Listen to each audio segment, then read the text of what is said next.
तो बच्चा लोग 27 को तो आप लोगों का एग्जाम है इंग्लिश का, ठीक है। तो जितना इंपॉर्टेंट आपका वो एग्जाम है उतनी इंपॉर्टेंट ये वीडियो है। आप लोग पढ़ाई कर रहे होंगे, बहुत अच्छी बात है। पढ़ाई के साथ साथ ये चीज़ भी जानना बहुत ज़्यादा जरूरी है, ठीक है ना। तो ज़्यादा टाइम नहीं वेस्ट करना, आपको ये चीज़ बता रहे हैं, ओके। और हाँ, ये वीडियो छोटी बनाने की कोशिश कर रहा हूँ और जितना बता रहा हूँ वो सब आपके लिए जरूरी है, तो बिना स्किप करे पूरी वीडियो को देखें, ठीक है। चलिए ज़्यादा टाइम नहीं, ज़्यादा स्टार्ट करते हैं। देखो सबसे पहले तो आपको मैं पहला पॉइंट बता रहा हूँ, यूज 15 मिनट फॉर पैसेज। ये 15 मिनट यूज करनी है, अच्छी बात है, लेकिन कौन से 15 मिनट यूज करनी है। जैसा कि आपको पता होगा आपकी एंट्री 10 बजे होगी, है ना। आपकी एंट्री कितने बजे होगी, 10 बजे होगी, और पेपर स्टार्ट 10:30 बजे होगा। तो ये जो आधा घंटा दे रखा है, 1.5 आवर दे रखा है, ये क्यों दे रखा है सीबीएसई ने, ये मैं बताता हूँ। ये दे रखा है आपको क्वेश्चन पेपर पढ़ने के लिए प्लस आंसर शीट को फिल करने के लिए। अब भैया आंसर शीट आधे घंटे फिल करी जाएगी, ये कैसी बात है। हम तो 2 मिनट में फिल कर देंगे, नाम, roll number, subject name, father's name, class 10, बस बात खत्म। नहीं बच्चों, सब आंसर शीट जो होती है उसके अंदर बहुत सारी डिटेल्स भरनी होती है। अगर वो चीज आप लोगों को नहीं पता है तो मेरी इस वाली वीडियो में जाओ, वहां पर आपको सब कुछ बताएगा। 13 मिनट बताया, सब कुछ बताया है, काफी बच्चों को वो हेल्पफुल भी रही है, तो आप लोग भी देख लो, ठीक है। अब उसको देख लोगे तभी आप इसको 15 मिनट्स में फिलअप कर पाओगे। तो आपको जो आंसर शीट दे रखी है उसको 15 मिनट्स में फिलअप करना है। बाकी की 15 मिनट्स बची, तो यहाँ पे हाफ आवर था, तो 15 मिनट में आंसर शीट को फिल करना है। बाकी 15 मिनट्स में आपको क्वेश्चन पेपर पढ़ने के लिए मिलती है, बट आपको क्वेश्चन पेपर नहीं पढ़ना है। आपको क्या करना है, पैसेज पढ़ना है। आपको जो पैसेज दे रखे होंगे ना, अनसीन पैसेज 2 दे रखे होंगे, किसी एक को कर लो 15 मिनट में, ठीक है। तो पहला पॉइंट तो मैंने आप लोगों को बता दिया, आपको 15 मिनट्स पैसेज के लिए यूज करनी है। आपको हर हाल में, हर कंडीशन में आपको 15 मिनट्स के अंदर वो पैसेज सॉल्व कर लेना है, ठीक है ना। तभी आप लोगों का पेपर अच्छा जाएगा। वरना हर बार बच्चा बोलता है भैया इंग्लिश का पेपर लेंथी था, इंग्लिश पेपर लेंथी था, हर कोई बोलता है। आपसे सीनियर भी बोलते थे, आपसे जूनियर भी बोलेंगे, बट आपको नहीं बोलना है, ठीक। सेकंड चीज, टाइम मैनेजमेंट। टाइम मैनेजमेंट के लिए ये वॉच लिखा हुआ है, वॉच आपको लेके जानी है। Watch at the centre provided की जाती है, बड़ी सी लगा दी जाती है, बट फिर भी इन केस आपको वॉच ले जानी, क्योंकि रास्ते में तो टाइम देखना होता है, कितना देर रह गया है पहुंचने में, कितनी देर नहीं बची है, ठीक है। तो ये सब के लिए वॉच लेके जानी है। टाइम मैनेजमेंट कैसे करना है वो इधर देखिए। 15 मिनट मैंने आपको ऑलरेडी बता दी कि आपको पैसेज में देनी 15 मिनट, कहां से, यहां से देनी है। इस 15 मिनट में आपको क्वेश्चन पेपर पढ़ने के लिए मिलता है, उस टाइम पे आपको पैसेज पढ़ना है 15 मिनट्स में, ठीक है। 15 मिनट में आपने पैसेज पढ़ लिया, उसके बाद नेक्स्ट 15 मिनट में दूसरा पैसेज कर लेना है। 2 पैसेज मिलते हैं, है ना। एक अनसीन पैसेज के अंदर 2 होते हैं, सेक्शन ए के अंदर 2 अनसीन पैसेज होते हैं, ठीक है। आपको ये खत्म करना है, आपको वॉच लेके चलनी है। वॉच में आपको टाइम देखते हुए चलना है कि हाँ 15 मिनट हो गए, 30 मिनट हो गए, मुझे ये सेक्शन खत्म करना है हर हाल में। अगर आप टाइम मैनेज नहीं करोगे तो क्वेश्चन पेपर सॉल्व करने में बहुत दिक्कत आएगी, फिर लेंथी होगा, लास्ट में राइटिंग बेकार हो जाएगी। और बहुत ज्यादा इंपॉर्टेंट चीज है, राइटिंग पूरी सेम हो पूरे पेपर में, ठीक है। नेक्स्ट चीज, नेक्स्ट 20 मिनट दे रखी है। इसके बाद आता है सेक्शन आपका बी, जिसके अंदर आता है ग्रामर सेक्शन, ठीक है। तो ग्रामर सेक्शन के अंदर आपका एक लेटर आएगा, और दूसरी चीज उसके बाद करेक्शन, एरर करेक्शन आएंगे, ओमिशन आएंगे। उसके बाद आएगा आपकी पिक्चर दे रखी होगी, उसका कन्वर्सेशन लिखना होता है, ठीक है। तो उसके लिए आपको क्या करना है, 10 मिनट में आपको लेटर लिख देना है, प्लस 5 मिनट्स के अंदर आपको एरर करेक्शन करना। आता होगा तो आप उसे 2 मिनट में कर दोगे, नहीं आता होगा तो नहीं कर पाओगे। बिल्कुल सच बता रहा हूँ, आता होगा 2 मिनट में कर दोगे, नहीं आता होगा नहीं कर पाओगे। आगे पीछे पूछने में सेट डिफरेंट आते हैं, तो ज्यादा टाइम वेस्ट भी नहीं करना है। नेक्स्ट 5 मिनट का आपको पिक्टोरियल, जो आपको पिक्टोरियल रिप्रेजेंटेशन दे रखी होगी, उसको आपको कन्वर्सेशन के अंदर चेंज करना है, ठीक है। यहाँ पर एक चीज आपको बता दूं, ये जो 10 मिनट के अंदर आपको ये जो करना है ना, इसके लिए आपको लास्ट पेज यूज करना पड़ेगा। मैं लिख रखा है ना, use last page for section B. आपको क्या करना होगा, कभी कभी आप लेटर्स लिखते हो, ये वाली बात बहुत इंपॉर्टेंट बोल रहा हूँ, आपने लिख दिया, उसके बाद याद आया अरे यार इस पॉइंट को डाल सकता था बीच में, लेकिन अब लास्ट में हो गया, खत्म हो गया, आपने पूरा लिख दिया, बीच में कहाँ डाल सकते हो। और हो सकता है वो पॉइंट बहुत ज्यादा इंपॉर्टेंट हो उस एसेस के लिए, उस पैसे ऐसे के लिए, उस लेटर के लिए बहुत ज्यादा इंपॉर्टेंट हो। तो इसी चीज से बोल रहा हूँ, आपको लास्ट पेज यूज करना चाहिए। कॉपी से आपने लास्ट पेज खोला, कॉपी पलटी, लास्ट पेज खोला, उसके अंदर लिखा कि हाँ मेरे को ये वाला पॉइंट लिखना है, इसके अंदर ये वाला पॉइंट लिखना है, इसके अंदर ये वाला पॉइंट लिखना है, इसके अंदर ये वाला पॉइंट लिखना है। आप इसको कैसे भी अरेंज कर लो, वहां पर आप इसको कैसे भी उल्टे सीधे फॉर्म में लिख सकते हो, लेकिन जब लेटर लिखो उस वक्त सब कुछ लाइन से आना चाहिए, कोहेरेंस होनी चाहिए सबके अंदर।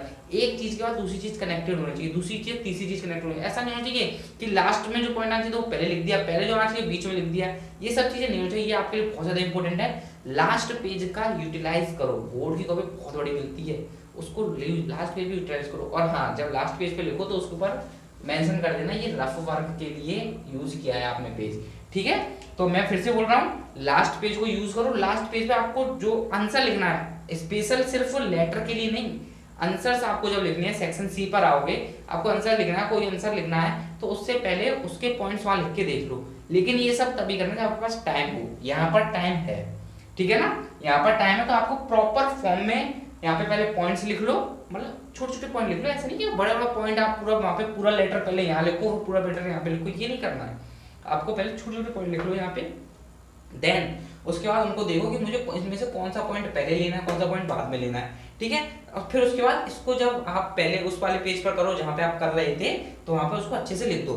ये बहुत ज्यादा प्लस पॉइंट है आप लोगों के लिए। इसके बाद 60 मिनट किसके लिए बोला है, सेक्शन सी के लिए। तो इस सेक्शन सी के अंदर आपको 6 क्वेश्चन करने होते हैं, क्वेश्चन, और उसके बाद आपको 2 क्वेश्चन करने होते हैं। 6 क्वेश्चन जो होते हैं शॉर्ट आंसर होते हैं, और उसका जो 2 क्वेश्चन होते हैं वो लॉन्ग आंसर होते हैं, ठीक है ना। तो लॉन्ग आंसर के लिए 100 से 120 वर्ड होते हैं, शॉर्ट आंसर के लिए 40 वर्ड होते हैं। तो आपको वहां पर ध्यान रखना है, क्योंकि जब लॉन्ग आंसर करोगे ना बच्चों, तो लॉन्ग आंसर में प्रॉपर फॉर्म चलता है। शॉर्ट आंसर में आप डायरेक्ट लिख सकते हो, शॉर्ट आंसर जो पूछा गया उसको डायरेक्ट लिखो, 40 वर्ड में बात खत्म, 3 या 4 लाइन बात खत्म।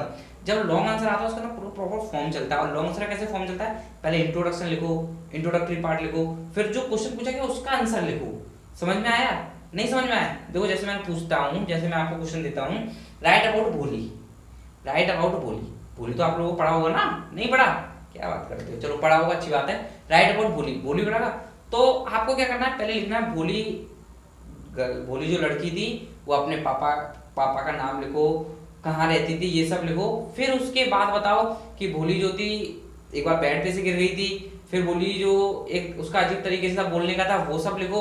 उसके बाद भोली को निगलेक्ट किया जाता था, उसको कपड़े भी अपने बड़े भाई बहनों को दिए जाते थे, उसको इस हिसाब से निगलेक्ट किया जाता था, इस हिसाब से लिखो। लेकिन कहीं ऐसा मत कर देना कि आपने क्या किया, भोली की थी, भोली बेड पे से गिर गई थी, भोली को कपड़े दिए थे, भोली इस गाँव में रहती थी, भोली के पापा ये थे, भोली की मम्मी वो थी, ये सब नहीं करना है। समझ में आया? मैं उस साइड देख रहा था, ये सब नहीं करना है, ठीक है ना।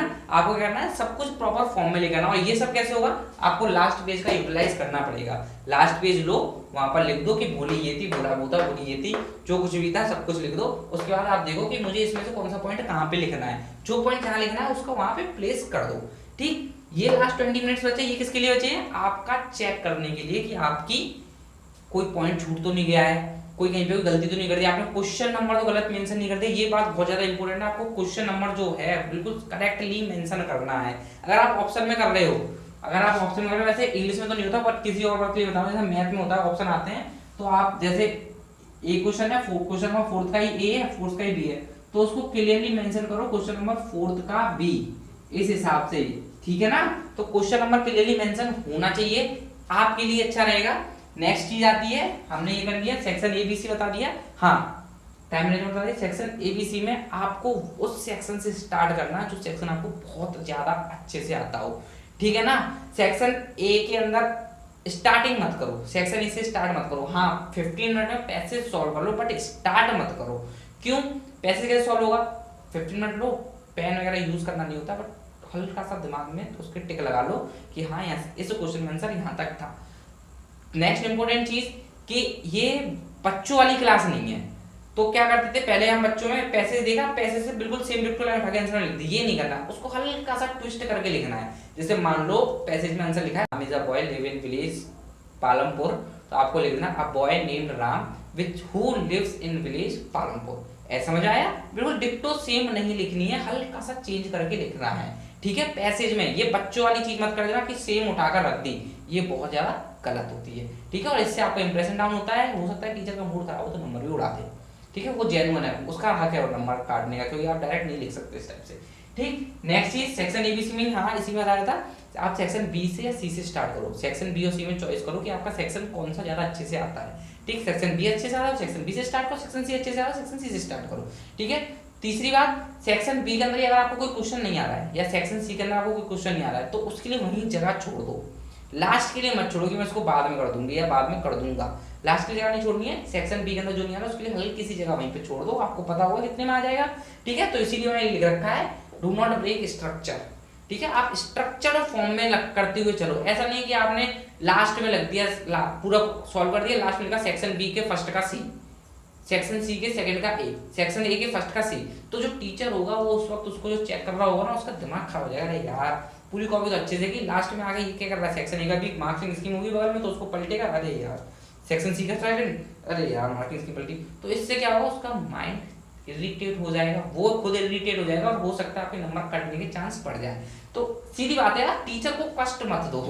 जो टीचर वहाँ पे चेक कर रहा है, आपका इवेल्युएटर है, उसको परेशानी मत दो। आप उसको दुख दर्द पीड़ा दोगे तो हो सकता है वो आपको दुख दर्द पीड़ा दे दे।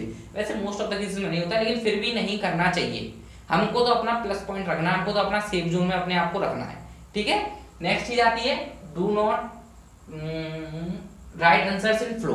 ठीक, वो तो मैंने आपको बता दी, आंसर्स फ्लो में लिखने हैं कि पहले आपको बताना है कि इंट्रोडक्टरी पार्ट क्या है, उसके बाद बताना है मेन जो क्वेश्चन पूछा गया वो बताना है, उसके बाद खत्म कर देना है, ठीक है। तो ये चीज तो बता दी, आंसर्स इन फ्लो, फ्लो में ही होने चाहिए। फ्लो में नहीं होगा तो अच्छा नहीं लगता है पढ़ने में, जब अटपटा सा लगेगा पढ़ने में। अब खुद देखिए, आपको जो कोई सेंटेंस इंग्लिश में ऐसे होते हैं जो आपको पढ़ने में अजीब से लगते हैं, फिर वो समझ में भी नहीं आते।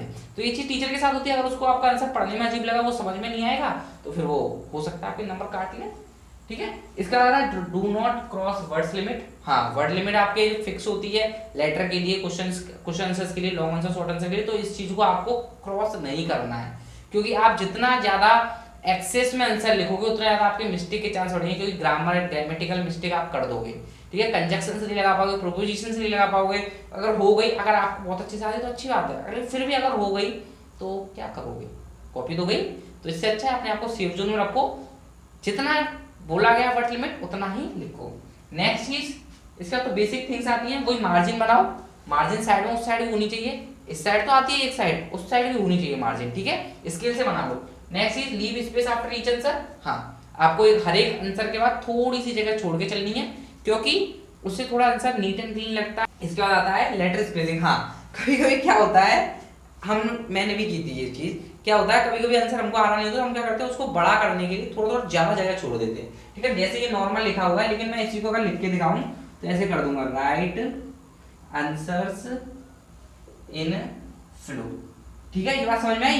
क्या मैंने वोट किया, इनके बीच में स्पेस बढ़ा दिया। तो ये चीज आपको वहां नहीं करनी, टीचर देख के समझ जाता है कि हाँ ये इस बच्चे पे आ नहीं जाता, इसलिए इसने इसको बड़ा कर दिया। इससे आपका इंप्रेशन गलत हो जाएगा। क्या पता आपने आंसर जो मार्किंग स्कीम में दे रखा हो पूरा लिखा हो, बट आपने इस हरकत की वजह से टीचर का मूड खराब कर दिया, तो है ना। तो ये चीज नहीं होनी चाहिए, ठीक है। तो लेटर स्पेसिंग आपको नॉर्मल रखनी है जो होती है। नेक्स्ट चीज, न्यू सेक्शन न्यू पेज।